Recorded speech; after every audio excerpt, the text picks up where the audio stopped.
Checking it off in the journal. Very nice. You were on vacation.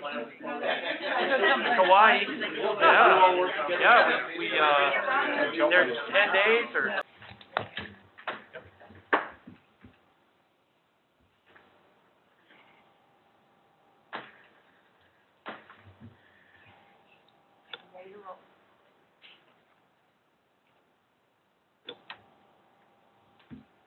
Good? Okay. All right. Next item on the agenda is our executive session.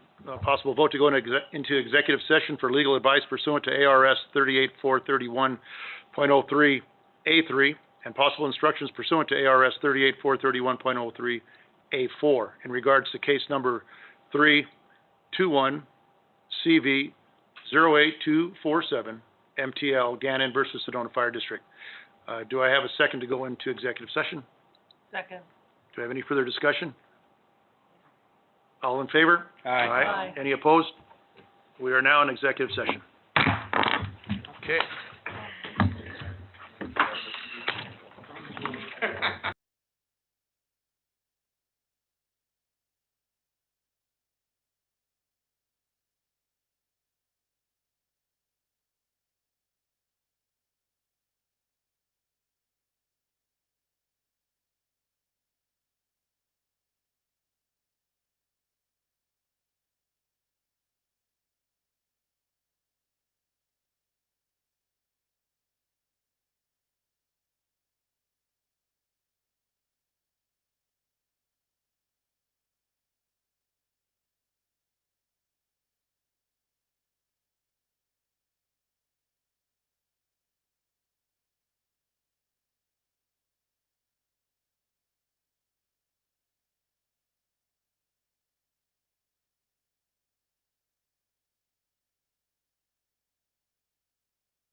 And that would be Chief Troutwine.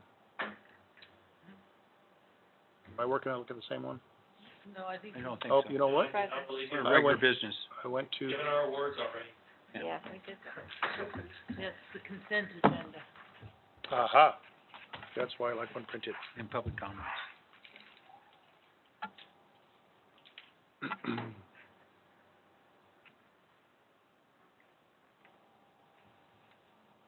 We did that. Okay, do we have any comments from the public? No, we do not. All right. Our consent agenda for the October 19th and the 2021 and the regular meeting minutes and the executive session minutes are the items on the consent agenda. Do I have a motion to approve the consent agenda? Motion to approve the consent agenda. Okay, do I have a second? Second. Any further discussion? No. Okay, all in favor? Aye. Aye. Aye. Any opposed? No. Okay, consent agenda is approved. Yes. Okay. Yeah, I'm trying to find page. All right. Next up on the agenda is our financial report and updates from Director of Finance, Mr. Gabe Bogra. All right, good evening, Mr. Chair, members of the board. You have the October financial report in your packet. So starting off with our tax levy revenue for the month of October, you'll see we brought in about $6.4 million, which was actually $600,000 over what we projected for the month of October. So, and I think it's actually in a couple of other counties where, you know, collections have actually been a little bit ahead of historical. So, this is kind of merely interesting, but good to see that the revenues are coming in strong on the tax levy side. Non-levy revenues are at $331,000. We are over budget by $57,000. Two real things driving that. Actually, one major item driving that's our ambulance revenue. We're $58,000 over budget on ambulance revenue. So still kind of seeing some strong numbers on that front. Looking at expenses, after the report, you'll see that we're actually under budget, across all major categories, with the exception of vehicles and equipment. We had a small variance of about $10,000 there. Some of that is due to our, increased fuel costs that we've been experiencing, as well as we had, some pump testing go on and some PPE, purchases, and so that's what, kind of threw out that variance, for vehicles and equipment. Next slide. Looking at revenue year to date, we're at $8.4 million, total collected, both on tax levy revenue and non-levy revenue, through the month of October. That puts us $1.1 million ahead of, where we projected to be. About half of that is tax collection, so again, not gonna see that much of an overage at the end of the year. We'll come in line with budget on our tax levy collection. But non-levy revenue makes up about another, the other half of that. And that's, comprised of, one, our ambulance revenue is about $380,000 over budget, and our, wildland revenue is about another $90,000 over budget. So, good, strong numbers, on both of those categories. As far as expenses go, we're at, $6.2 million, in total expenses through October. That, is, $22,000, over, budget for the fiscal year to date. And you'll see really what the main area driving that, is on that personnel side. And a lot of that was due to, some wildland deployments that we experienced at that period of time. As far as percentage of expenses, we're expended 37%, with 63% remaining. Percentage of expenses year to date, our personnel is our highest at 85%, followed by operations at 7%, communications at 5%, and managerial at 3%. And finally, year-over-year cash position. You'll see we ended the month with $14.4 million in total cash on hand, compared to $12.6 last year. So again, good growth in our fund balance. About $600,000 of that increase is due to timing on our tax collection. But overall, our fund balance is growing at a healthy level. Our other assets increased from 21.0 to 21.6 million, and a lot of that is our investment in our capital assets that were made last year. And finally, liabilities decreased from 29.4 to 28.8. So with that, I'll be happy to answer any questions the board has. Do we have any questions for, Gabe? All right. I think we got it. I think we're looking good so far, so. Yep. Thank you. Thank you. I'll move to go ahead and approve the October financials, as presented. Do I have a second? Second. Any further discussion? All in favor? Aye. Any opposed? Financials for October have been approved. Thank you. Thank you. Okay, following the financial report, Chief Troutwine, we have your chief's report. Yes, sir, Mr. Chair, Board, good evening. When we reflect on our incident summary for the year, our year-to-date totals are up significantly, really, when you look at 2021 compared to 2020. October was apparently about a normal month. It trended about how August did and dropped a little lower than September. Our responses by station are pretty consistent. You can see Station 6 got a little busy this last month. This isn't a surprise. They have a couple of very well-used trails in that first two districts. So that's not uncommon when it gets busy for them to be responding out in those trails. So having kicked off our report to say that, I'd like to turn it over to administration and our Director of Administrative Services, Heidi. Thank you, Chief Troutwine. Mr. Chairman, members of the board, we are here with our administration update. So, news and events, we have our telecom assessment update. We updated you last month on the status of our RFP process and the responses. And we had entered contract negotiations with Telecommunications. That negotiation was very simple and went well, so we have our signed agreement fully executed, and we are beginning with a our second conference call coming up, next week, right before Thanksgiving, I believe is what we've planned it for. So we will, I'm just going to put this down, that's bothering me. We will, move forward with that. So that, planning team is Chief Coyle, Chief Troutwine, myself, and, our telecommunications manager, Bob Moat. So we'll start lining up where they'll start, access to properties, how they'll do the inventory, and kind of laying out the timeline of the assessment, so that you're aware in advance that assessment is expected to take the rest of the fiscal year. So we are intending for that to culminate just about at the end of the fiscal year, so that we will, one, be extending this through this fiscal year, but that it will come kind of in line with our planning for the next year on some of those evaluations that they've had, the assessments, and how we might address them. So, we will have those planned out. We'll continue to give you periodic updates just so you know where we are.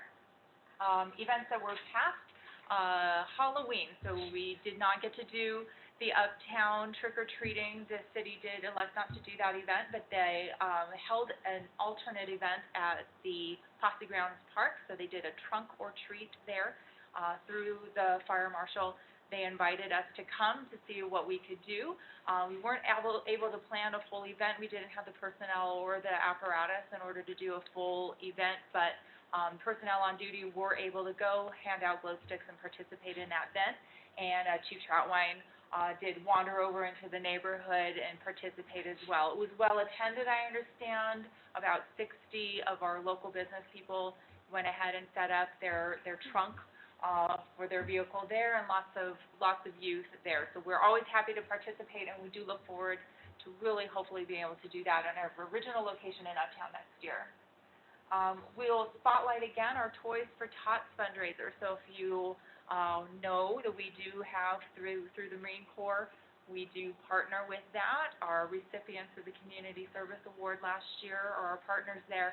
We have our boxes in every station in the lobby, so you can drop off your new unwrapped toys.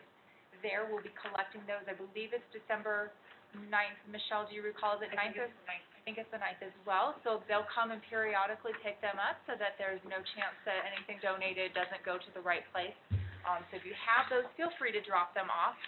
We probably won't do a public collection event, due to still the ongoing situation with COVID. But we will take those here. And then we initiated through our firefighter, Mark Feeney, who is an avid competitive cyclist, did his stationary cycling, so 12-hour cycling marathon, if you will, fundraising. We're opening that up to sponsorship and donations. Buzz Lukowski, Battalion Chief Buzz Lukowski, is kind of helping to coordinate that event as well. There's a website you can log into to donate, sponsor, or even participate if you would like to take a turn on a stationary bike. I see that someone is being volunteered right now. We would welcome that. They would encourage us to sign up. You can do it in tandem or just for a one-off. The event is going to be held, I believe, here at Station 1 on Saturday, December 4th. And it will be going on for that 12-hour period, and we encourage people to have the bay doors open, and with safety and protocols in place, we'll encourage people to come and root for firefighter Feeney and make donations and participate. It's a really great event, goes with our mission, and so we're excited to participate in that again. We're going to plug it again, the annual award celebration. We're looking forward to that. Nothing changes, and we are able to have that event this year.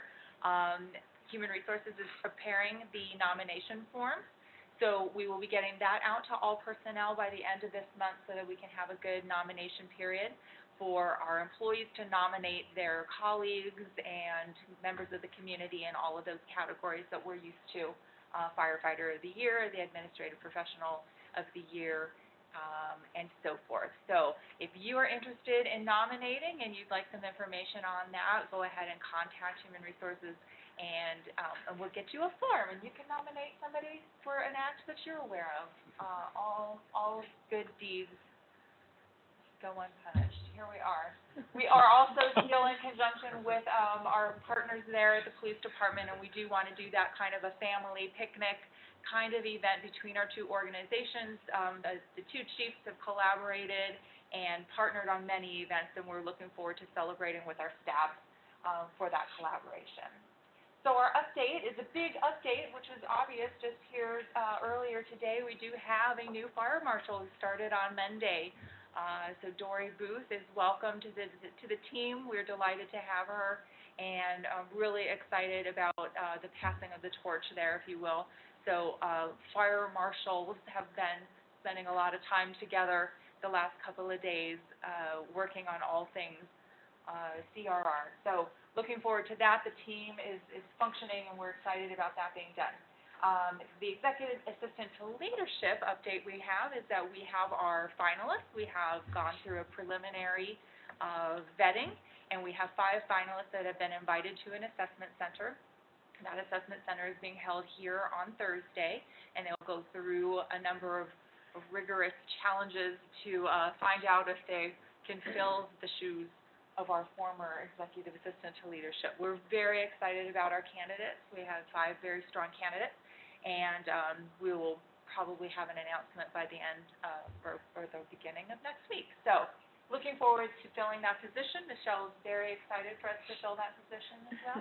I'll just go, you can put that in the notes. With that, we'll just end the meeting as I usually do, or my portion of that, with the mental health moment. So we, in November, typically will celebrate and be aware of men's health issues. And so we've got a couple of mustaches and beards growing here. Thank you, gentlemen. We appreciate that. Oh, gee. I'll let mine grow out tomorrow. Okay, and you'll catch up with can't see mine. with the Director of Boldra. Oh, of course, I did not mean to discriminate. So thank you for doing that. It's a visible participation that gets people talking, and of course, that's always what we're looking for, is that awareness and letting people discuss it and go forward. Many men's health issues, and lots of them pertain particularly to firefighting, that there are cancers, prostate, lung, that affect men in this field more than they do in other fields. And so being aware of that, getting yourself checked, and seeing your physician about that. But I think for the really strong piece that we want to do here is continue with that mental health piece, is that an often not discussed issue in men's health is mental health and suicide. And suicide is a unfortunately rapidly growing men's health issue. That if we're being all together and looking at this as full body mental body health, that this is something we don't want to ignore this month with the other physical things that we check on. So that's the end of my report. If you have any questions, I'm happy to answer them at this time. I have one question for you. Interesting. Do we have a chaplain for the SFD? We do not. Just curious, because we talk about mental health. We do, and so for our organization, it's not something that we've had on staff. We feel that we have excellent resources in our community through all of our mental health, our peer support, and through human resources. We can connect any member to any resource that they need, and we encourage folks to do that. And I see Ed has grabbed his microphone. I'm going to let Chief Kazulis answer. We have had volunteer chaplains on staff in the past, and then they retired and moved out of town, and we just haven't found somebody to fill that niche. It is traditionally a function of a lot of fire departments. Some larger departments have them on staff, and but you asking prompts me to ask, if I may, if you know somebody that might be interested. I think it might be worth chatting with them. Well, I know lots of chaplains. I don't know if I know any in Sedona, but I will see what I can find. Thank you. Thank you. I do have one comment. Oh, go ahead. Well, that leads me to, also, I'm seemingly well-connected within the community and churches here, from Cottonwood here to Sedona. But my experience has, and you just said it, that often chaplains are from the ranks. And because, which is very important, especially when one is ill or bereaved and so on. Firefighters typically understand other firefighters. And so I would highly recommend consideration, and reaching out into your community, what have you, to find somebody who might be willing to step up. There are training resources for chaplains within the fire service. And we do have a member of our peer support team, he's a member of Copper Canyon Fire, and he is a pastor, down in the Phoenix area, but he does serve in that capacity for our peer support team when needed, but he's not officially, he's recognized as a peer support member, but he does offer a lot of faith-based services as well. Thank you. I also have one point to make, and that is, to invite all of the board members to participate in the Toys for Tots. I've done it the last couple of years, well, almost every year since I've been on the board, and it is very rewarding knowing that you bring down bags and bags of toys for boys and girls, and you have no idea who they're going to, but they're going to somebody who needs them that cannot or may not have an opportunity to have one. So I'd encourage you guys to make a donation of toys. Thanks for the reminder. There you go. Okay, Thank you. you got it. Okay, Chief. Thank you, Mr. Chair. I think we have Chief Coyle online, is that correct? Yes, you do. Chief Coyle, you have it. Yes, sir. Thank you very much. Good evening, Mr. Chairman and members of the board. I am in my biannual paramedic refresher all week, so that is why I'm joining you remotely today. But with that, I will get started in my update. With the first item, the COVID-19. So right now, the highlights are in Arizona, the rates have increased. Right now, the rate of infection is 1.10. So for every 100 people infected, we're getting 110 more people infected. Kind of heading the wrong way. That's expected at wintertime. Drier air is better at allowing viruses to distribute among the room, and people tend to be indoors more. Not in Arizona so much, but those are two of the reasons that they attribute to that. Whatever the reason be, the numbers are starting up. Kind of a cool benchmark this week, Coconino County has reached the 80% rate of vaccination. Yavapai County is lagging far behind at 51%. So with that, we continue to work to ensure that we're enforcing the CDC guidance when it comes to work. And to date, we still have no known cases of anyone who was at work and was found out to be positive with COVID-19, either while they're at work or immediately thereafter, where the time they're infectious covered their time at work. And we took the appropriate quarantine and isolation steps as outlined by the CDC and in concert with the local health departments. As long as we've been doing those, we have not had anyone else at work get sick from that person, which I think is, for me personally, it's a really big deal. Shows that we're doing what we can to keep our workforce safe. And by keeping the firefighters safe that are going out there and interacting with people that may have comorbidities that make them more prone to severe disease and everything else that's going on with them, we in turn keep our community more safe. So that's been an emphasis. It will continue to be an emphasis, and we're doing well. Thanks and 100% credit to the crews and everybody for exercising such diligence with the mitigation efforts that are required based on their vaccination status.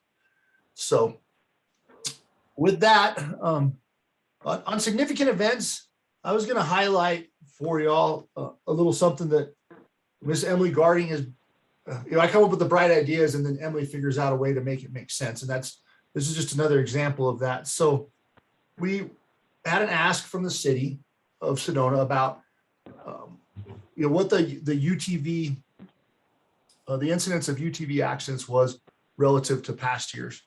So as we look to answer that question, and I talked to you guys about it last month, it's not segregated in our records management system by type of motor vehicle that gets in a motor vehicle accident, just motor vehicle accidents.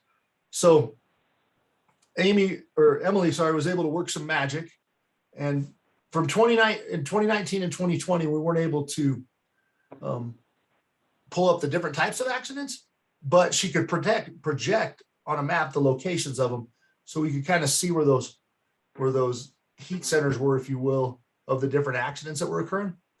And although in 2020, beg your pardon, we had 120 motor vehicle accidents. In 2019, we had 128, so you're pretty close. So far in 2021, we have 85, and that was everything up until I think the third week in October.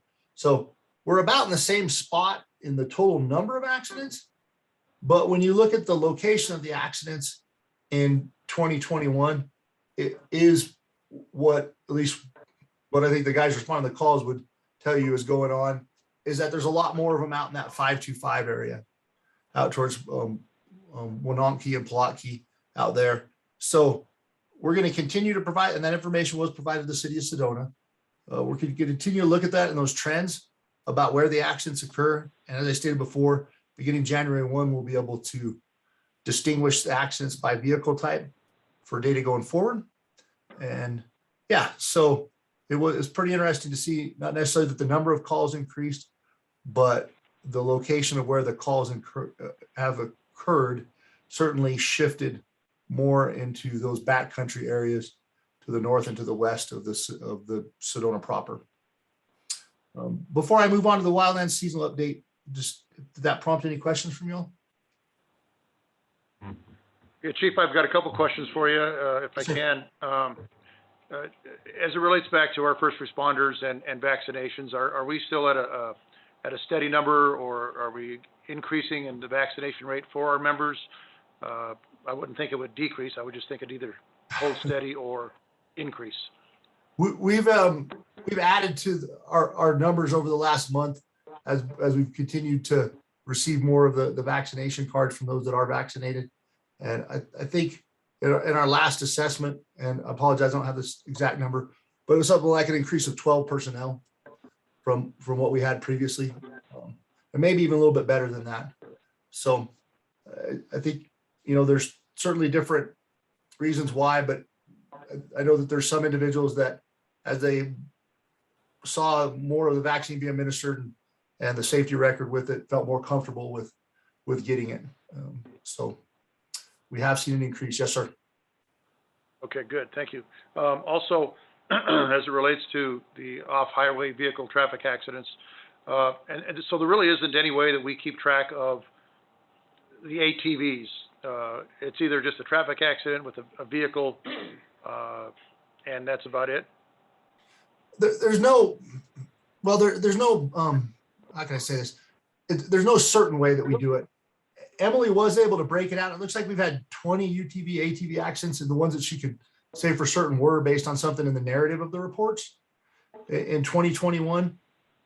But beginning January, we will be able to say for sure that it was a UTV or off highway. So when you say for sure, for sure, are you referring to we're now trained in better narratives, or there's going to be a checkbox that identifies that type of vehicle? There's going to be a +1 code. So if motor vehicle accidents if their code was 100, then there'll be a drop down that says motor vehicle accident with a UTV that's like 100.1. It's similar, and the crews are familiar with that. It's the same way that we track interfacility transports. They have a +1 code for them that says it was an EMS call, but it was an interfacility call. And so that's how Chief Mazulis is able to provide y'all with accurate information on the number of interfacility transports we ran. And unfortunately, it's like a lot of data collection issues. About the time you realize that there's a need to distinguish it is the time that you wish you would have been doing it for the last 3 or 4 years so you could see the trends. But we hadn't. As soon as we identified that this was going to become an issue that we'd be asked to weigh in on, we took the steps to provide a more granular level of detail moving forward. Got it. Thank you. This is Gene McCarthy here. Yes, sir. You mentioned location as one of the indicators. It seemed logical then that a single vehicle accident, one vehicle involved, would also be an indicator. not too often, I know the ATVs are colliding out there, perhaps they do, but usually it's a rollover. So anyway, food for thought. I'm giggling a little bit because unfortunately a lot of people wreck by themselves in other areas, but you're certainly right. I think we could rule out, to the best of my knowledge, any two vehicle accidents as being UTV accidents so far. But as we get more of them, who knows, right? Al Camello here.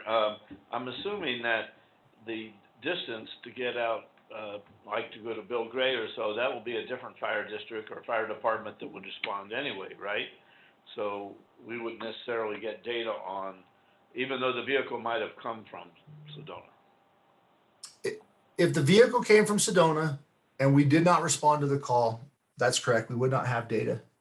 I'm looking at the map right now, and there are 2 data points that are outside of our fire district. And so it is rare that we go outside of our district, because there's kind of a no man's land, there is a no man's land between us and the Verde Valley Fire District in that area, around that Bill Gray area. And normally what happens is we get a bad location, and then as we're out there, we're continuing to go down the road that they say they're on, and then we get an updated location, and we find out that we're even further out than we thought we were. So it does happen. It's rare. Right now it's rare. It may become less rare. And our this district includes all of 525? It does. Okay, thank you. You're welcome. Okay, Chief, go ahead. Yes, sir. So moving on to the wildland seasonal outlook. Congratulations. We are officially in La Nina. We'll see how strong La Nina gets throughout the winter, and that will dictate how much of an influence it has on our weather. As I stated last month, weak La Ninas that are basically a half a degree or so within what is the average sea surface temperatures in the Pacific don't tend to have the same strong influence on reducing our winter moisture as do stronger La Ninas. So stay tuned for more on that. Moving on, the next thing, GIS updates. So the major accomplishments for Emily is she finally got all the new map books distributed out to everybody, which is awesome. And then worked to provide that UTV and MVA data analysis and mapping that I just discussed. Another major effort that she's working on, probably actually now the major effort that she's working on, is creating a new pre-planning application for our engine company inspections that is based on Esri field maps, field apps, I beg your pardon. So Esri is the company that makes all of our mapping software and is like the Microsoft of the mapping world, if you will. And they are retiring Collector, which is the product that we currently use, in December of 2021. So Emily was aware of this some time ago, went through all the training and everything, so she became proficient in the new field application. And now she's working to migrate all of our pre-planning applications over to the new field apps. And her layman level report to me is that it won't be a big deal for us to learn how to use the new apps, that it's intuitive and it's very similar. So, but I have not seen it yet. And moving on to telecommunications. As Heidi noted, one of the major efforts going on right now in telecom is to work with our outside vendor to help with this comprehensive assessment that we have underway. Additional to that, Jeremy, one of the main things one of the bigger projects he's been working on is switching over all of our tablets in the rigs to Verizon LTEs versus using the onboard modem that they have right now that's been prone to having problems and disconnecting from the devices, especially when they go in and out of cellular service areas, like happens in the canyon and happens out in that 525 country, and happens on the backside of Sherman Hill even. So that's what he's been working on.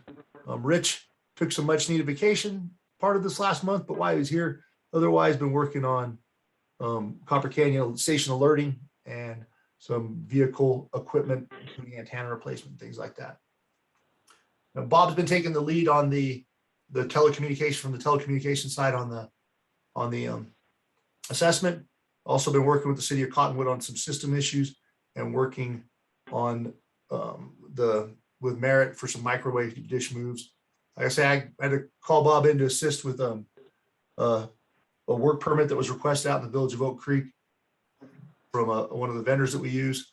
And, based on the knowledge that he was able to provide, we recognize that we did not have enough information. There's potential impacts if this work took place with sight lines for different pieces of equipment there that were necessary for us and some of the other people that share that tower space. So we were able to go back to the vendor and ask them to get us more information, and then we'd be happy to reconsider their request. So that is the end of my report, and I welcome any questions or any comments you may have.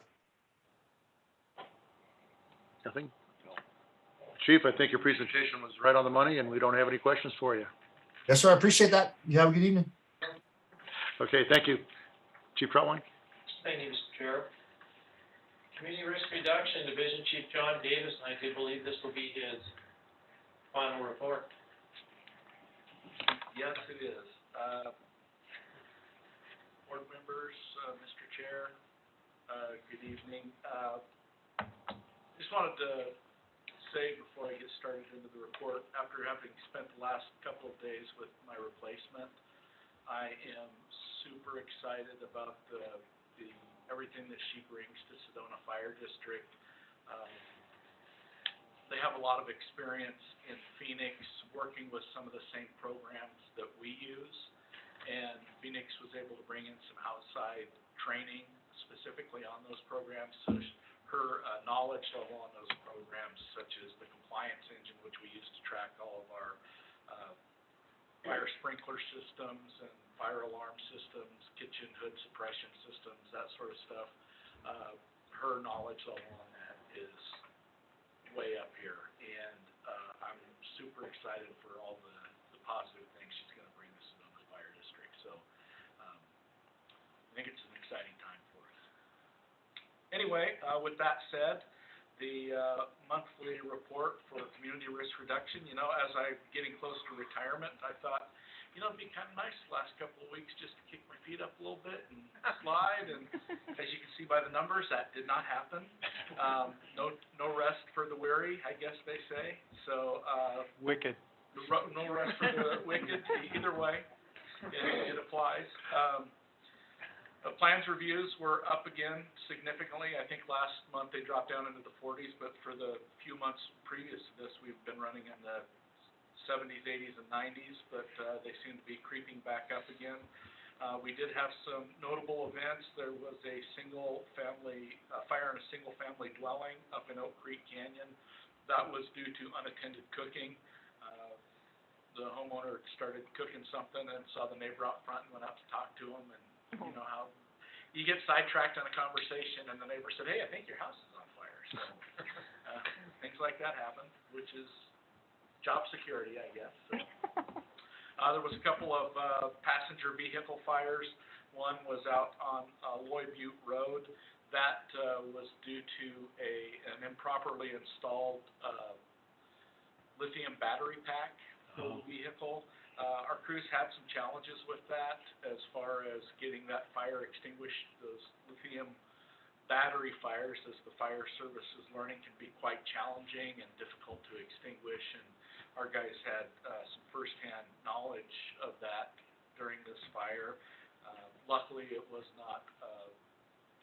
an excessive amount of lithium batteries like you find in some of these whole home battery systems, but it did present some challenges. The other was a passenger vehicle fire in the engine compartment of a recreational vehicle. Engine company inspections, like I mentioned, they're up and running with the ESO, as you can see up above in the inspection activities. Some of those inspections are starting to come through. Like we've discussed in the past, they're just assigned 90 inspections for the quarter, and if they go out and do them all on the first day, great. If they wait till the last day, great, as long as they get them done during that quarter. But you can see some of those are starting to roll through, and with this new streamlined approach where everything is done in ESO, it's going to help us with the record keeping significantly. My safety message, if you haven't noticed, it seems like fall is in the air, which means that Thanksgiving is right around the corner, and I wanted to talk about cooking fires, which is a nice tie-in with the one fire that we have, but I want to particularly talk about cooking fires on Thanksgiving Day itself. And, you know, a lot of people are using these turkey fryers, and that contributes to some of the fire activity on Thanksgiving. About 54% of residential fires that occur on Thanksgiving Day occur between 10 a.m. and 5 p.m., which is the time people are preparing meals. And that stands in stark contrast to when fires peak on regular days of the year, which is between 5 and 8 p.m. when people are home cooking. So you can see that those Thanksgiving cooking fires do alter the time of day when we have those fires. Like I said, a lot of people are using these deep fat fryers to cook their turkeys. And I don't know if you've ever had one of those deep fat fried turkeys, but when cooked correctly, they're probably some of the best turkey you've ever had. When cooked incorrectly, they can burn down your house. You know, make sure you use your fryer outdoor, away from combustibles, on a nice level surface. Probably one of the two biggest contributing factors is using too much oil, so that when you put the turkey in there, oil spills up and onto the burners. And another huge factor is making sure that your turkey is completely, and I mean completely, thawed before you dip it in the oil. So the other thing you can do is check the oil temperature often to make sure that you're not overheating it, and do all those things correctly, and enjoy your turkey. Have a happy Thanksgiving. Thank you. Do we have any comments, questions? Well, now, John, I've been here for a few years, what have you. Thank you for your service. Thank you. You know, you've added so much to this community. I appreciate it. Well, thank you, Gene. I was telling Janet earlier, we were talking, and the time that I've spent here at Sedona Fire District has been a highlight of my career, and I have enjoyed every minute of it. I have enjoyed all of the people that I work with, and I will miss Sedona Fire District immensely. I'll be back and forth. You'll see me around again. We're keeping our house here. We'll be back and forth between Oregon, so I will stop by when I'm in town. Good. Well, I don't know the rest of them, but mi casa su casa. Thank you. Thank you. Comment from you? Any comments? Just have a wonderful retirement. Yes, and you're awfully young to retire, so I'm sure you'll have some new productive activities, maybe even go to work somewhere. Well, when I graduated high school, I remember telling somebody, I'm going to be retired by the time I'm 35. I missed it by 20 years, but still, 55 isn't bad, so I'll take it, and I've got lots of activities to occupy my time. Thank you. Amazing. John, thank you very much for your service, and it's been a pleasure, even in the limited time I've been on the board, to work with you, and your team are just great, so thank you. Thank you. And, you know, 5-year window, is that what you did with us, 5 years? Yeah, when I took the job, Chief Casey asked me, how long do you plan to be here? And I said 5 to 7 years, and I'm just over 5. And, you know, my wife's a trooper. She agreed to come here and have an adventure, and she's ready to go home. And I can't say no to her. Yeah. So. Well, you realize that's about 60 of your safety messages we had to endure. Yeah, that's true. I've listened to every single one of them. I understand you're leaving the Jeep here. You can park it at my house, by the way. But in all sincerity, thank you very much for a job well done. You're leaving your spot much better than perhaps how you found it, which is kind of like our motto. You know, we leave things better than we found it. And but with that in mind, I think there's some avenues that the new fire marshal is going to build upon that foundation that you put in place. So we're excited about that. But you know, it's an exciting career field, you know, especially in the world of fire prevention that, you know, I did a little bit of time into. But truly a gentleman, well respected in our community, and I heard that from several city council members, and I can only say thank you. Well, thank you very much again. Thank all of you. Talking about leaving things better than you found, the chief and I were talking about that, you know, something my parents ingrained in me from a young age. Just leave things better than you found them. And I hope I'm doing that here, and like I said, after spending the last couple of days with Dory, it's her turn, and I have no doubt that she's gonna leave things way better than she found them. I'm excited for what she brings to Sedona Fire District, so. Got it. Well, on behalf of the Sedona Fire District's governing board, thank you for a job well done. Thank you. Okay. Chief? Yes, sir. Thank you, Chief Davis. Thank you. Let's go to EMS Fleet Training, Division Chief Ems Activities.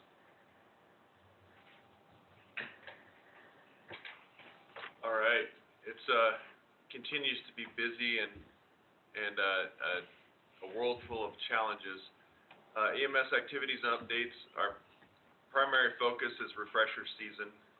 Everybody's getting their paramedic refreshers, and, as Chief Quell spoke to, that's where he's at this week, and we developed a program a few years ago where our medics have a choice, and there's a traditional week-long, retraining or update training, if you will, that our members can choose, or they can choose to do it through continuing education and some in-house classes. And they kind of bounce back and forth, and we've recognized some budgetary savings with that.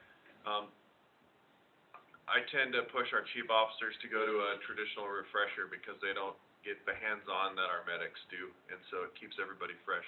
So that's ongoing. I've been working with our medical director, Dr. Tots, and he started to do some chart reviews via Zoom, and I was a little hesitant at first, but the feedback from the crews has been great because he'll drill down and do a specific call and knocks it out in about an hour and gets our folks in a situation where they get some good FaceTime and Q&A with the doc.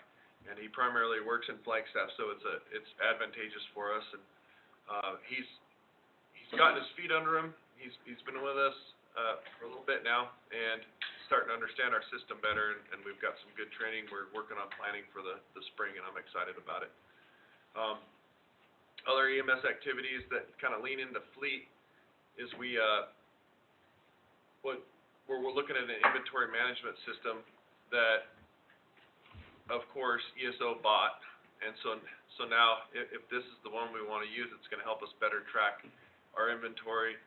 And it could lean into fleet side too, but we're going to do an evaluation of that in about a week and a half and see how it goes. And like ESO has done with half the other softwares we use, they keep buying up stuff and making it easier for us to figure it out. So, and the purpose of that is, one, it's better tracking for our equipment and our consumables, and I'm hoping to reduce some costs.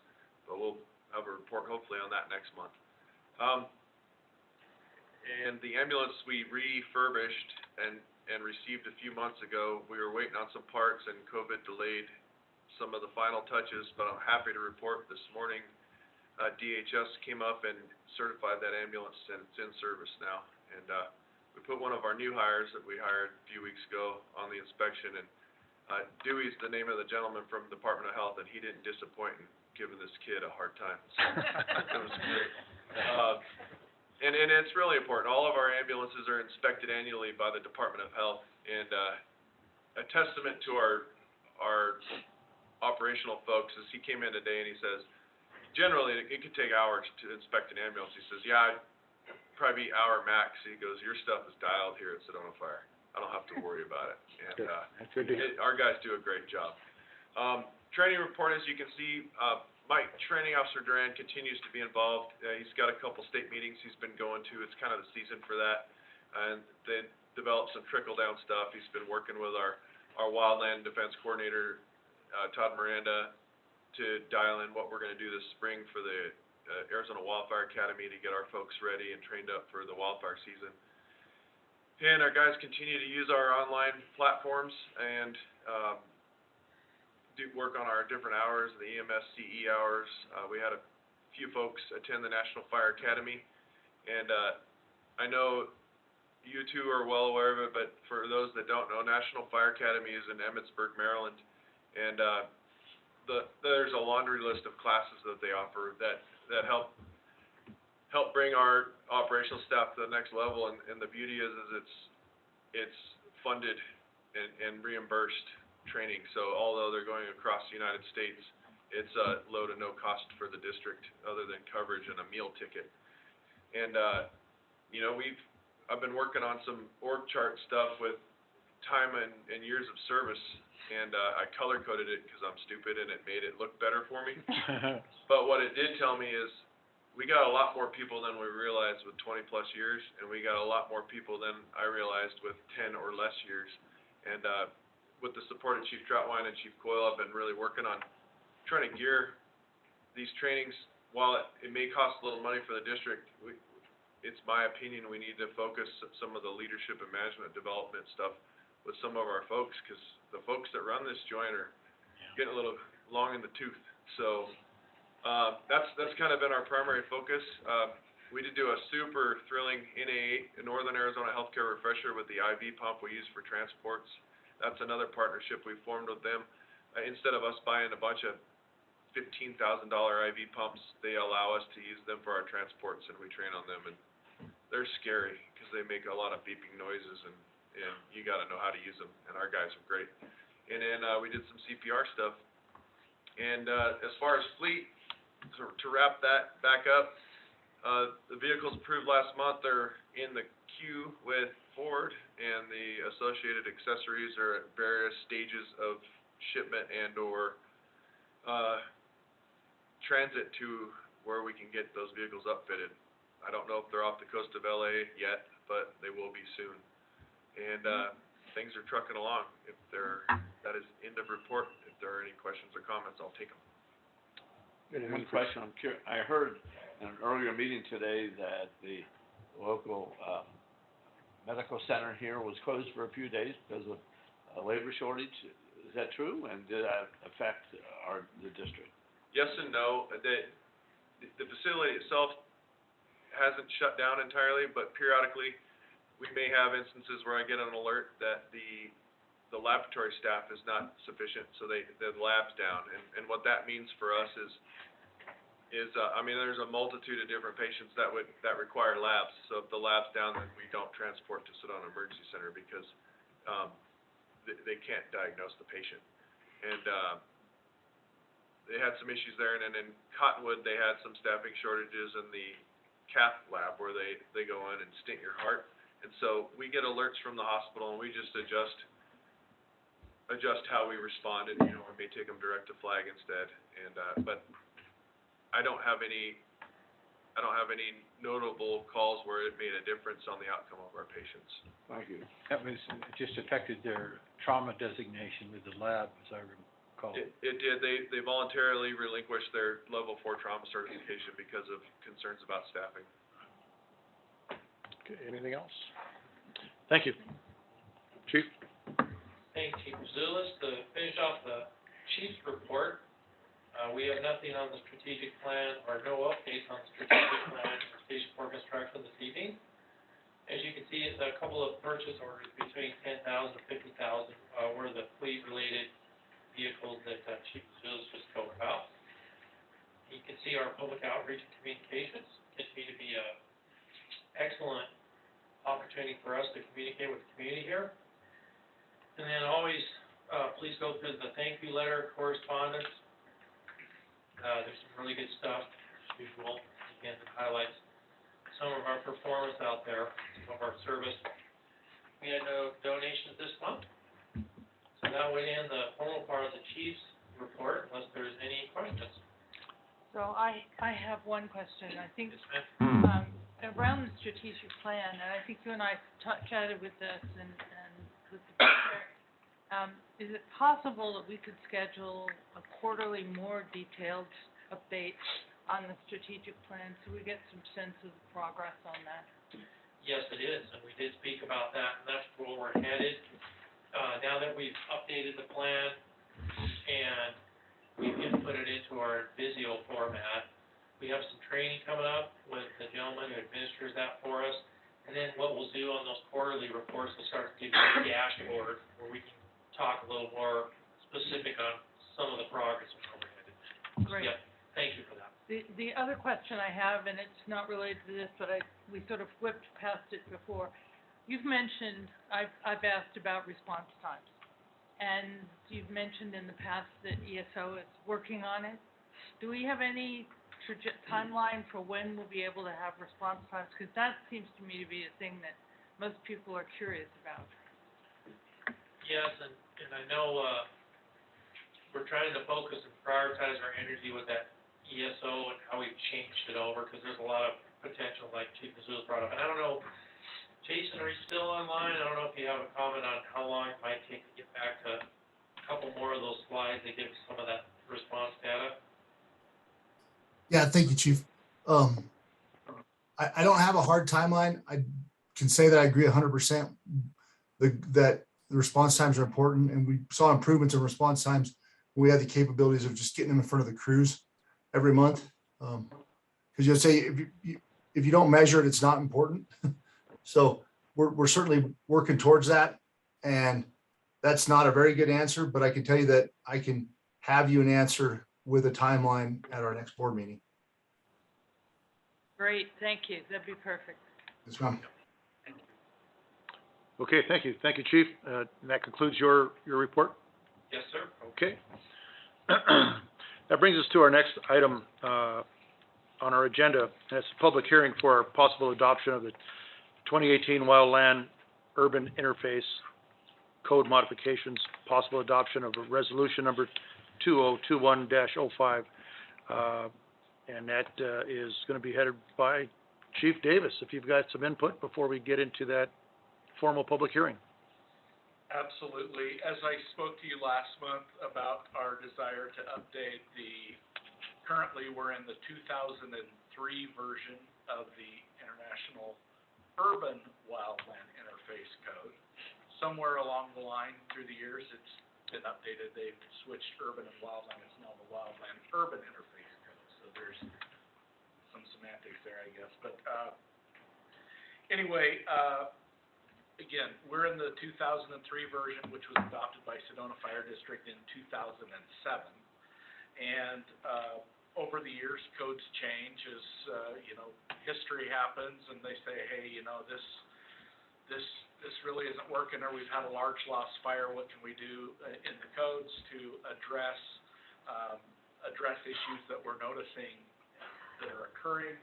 So there's been a few changes in the code, nothing major in the Wildland Urban Interface Code, but again, we're in a version of the code that's several years old, several cycles old. And so our desire is to update that to the 2018 Wildland Urban Interface Code and adjust the boundaries of our Wildland Urban Interface Zone.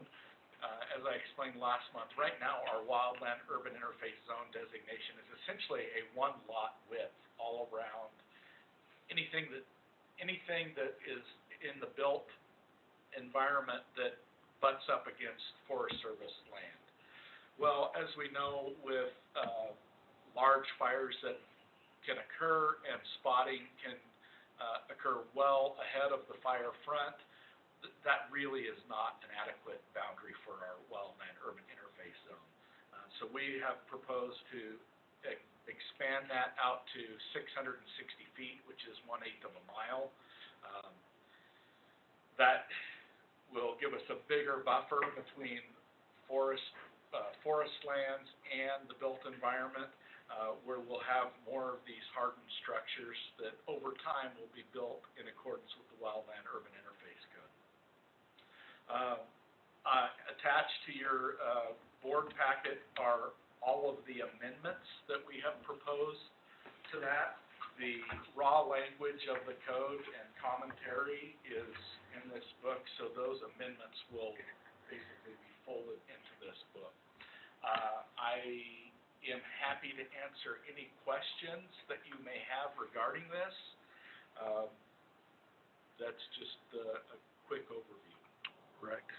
Do we have any questions for the chief in regards to the adoption of these new codes?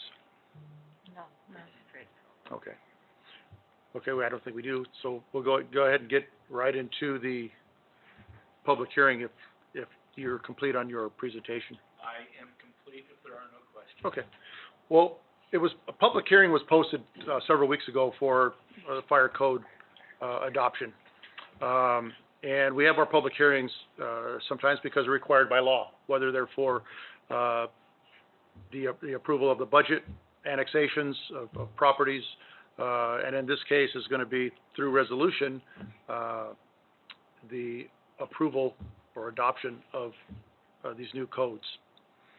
So, they have a format, and the format starts with the chair, calling a public hearing to order, and,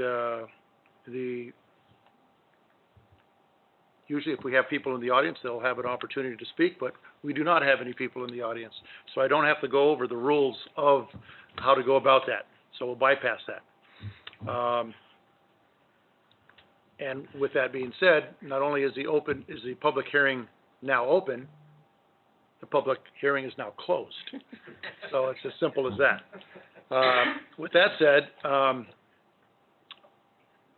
I'll go ahead and make the motion, because it's a little bit easier for me to do that right here. I move to approve resolution. Let me rephrase that. I move to adopt the 2018 Wildland Urban Interface Code modifications. This is through resolution number 2021-05.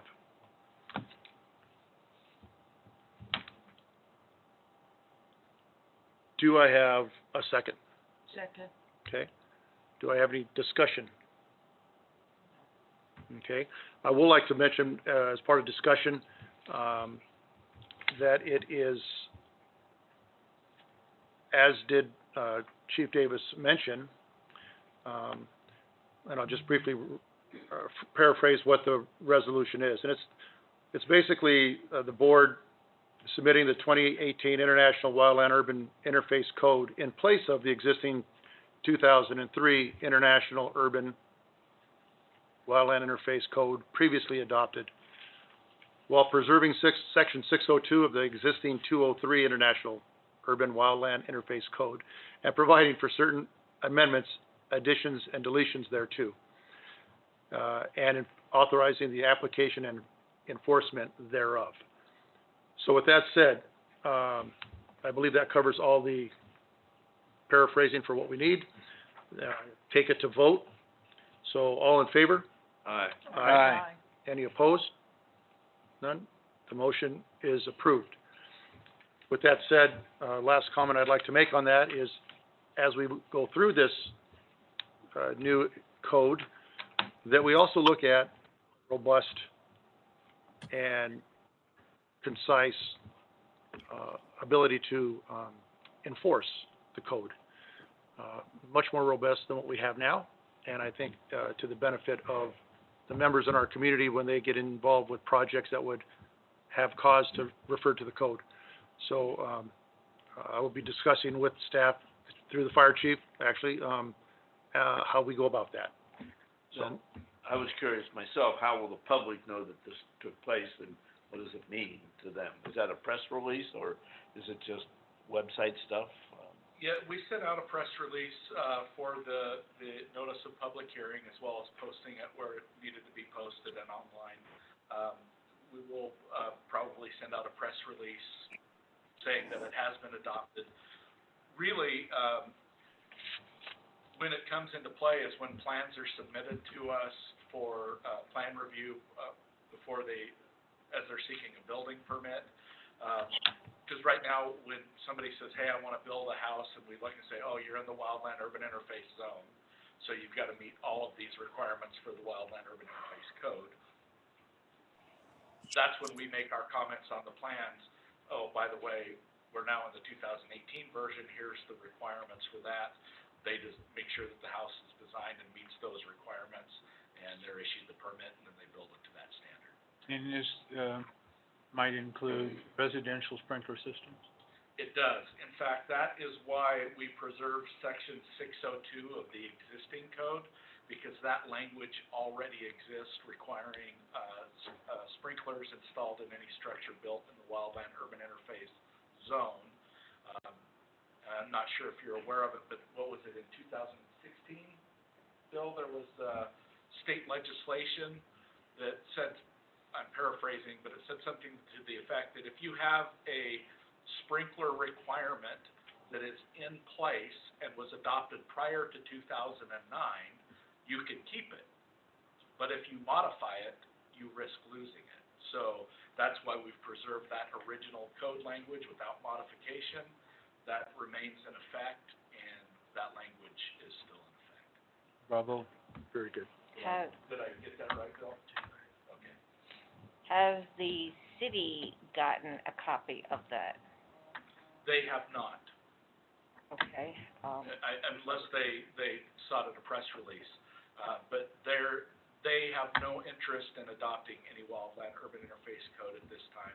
I've had the conversation with them about if they're looking or willing to look at adopting a wildland urban interface code, and they have no interest at this time. I think we behoove us as board members, as we have our periodic meeting with the chief, that you bring that subject up, and the chief will discuss with you in specifics as to how this all may plan out and pay out. And I think that's Yeah. probably the best use of time on a one-on-one. oh yeah, that was part of mine. Okay, yeah. I believe too, Chief Coyle would like to make a comment regarding this. Go ahead, Chief Coyle. Hey, thanks, Chief Troutman. So, the board may or may not be aware of this, but I sit on the Western Fire Chiefs Association Policy Committee, and we just had a meeting last week, biannual meeting, where we develop a strategic plan and we talk about what our points of emphasis are. And the stuff that John Davis has done to move forward in this code aligns perfectly with some of the major initiatives that we see as necessary to be able to protect the West. There are private insurance company or private agencies right now that stand up fire departments that basically go in to triage and protect individual homes that are insured by them, because those homes are not properly prepared to receive fire. And it's an important task. It's a vital task. I'm glad that industry is doing what they are. But the way we get away from having to do that is by adopting codes like this, so people that build know what they need to do and are required to do to be able to harden their homes. And I can just tell you that, having spent over 3 years out on wildland fires, that it's the work that people do before the incident that make the difference on what we can do to save it. And I think that the efforts of John Davis, under the leadership of Chief Troutwine, have moved us forward in that area much further than almost all of our peers. I just wanted to acknowledge that. So thank you for the time. Thank you, and that's good to know, so. And to tag that, thank you to the board for that approval, because this was a process.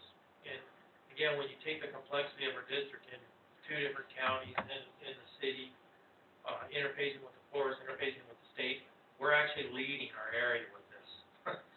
That's a big deal. So, when we think about the wildland threat in the Sedona Fire District and affecting all those jurisdictions, and we're leading that, we're trying to get partnerships and get people to come along as what we're leading. So thank you for that approval and that hard work, John. Okay, thank you.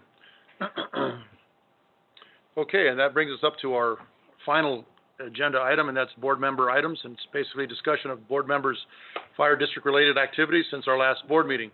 And I'll go ahead and start with Al, if you'd like. Well, I did have the honor to attend a funeral down in Cottonwood at the big church, and I was floored. I was amazed how great of a response and fire districts from all over the state and police departments and along with fire and the respect. I mean, it was like a major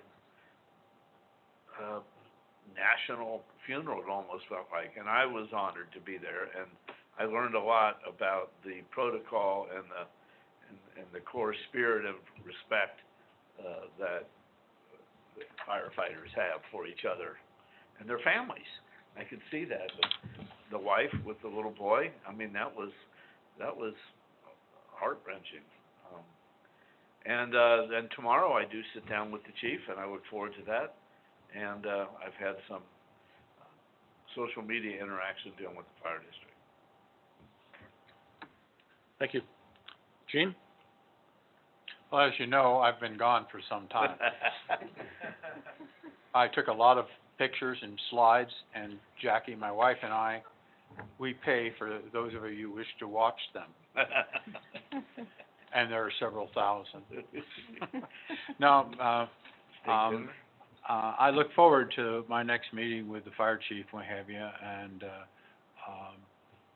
trying to understand what has taken place in my absence and so on. Not that I have any great impact, but nevertheless, it's a responsibility that I hold dear.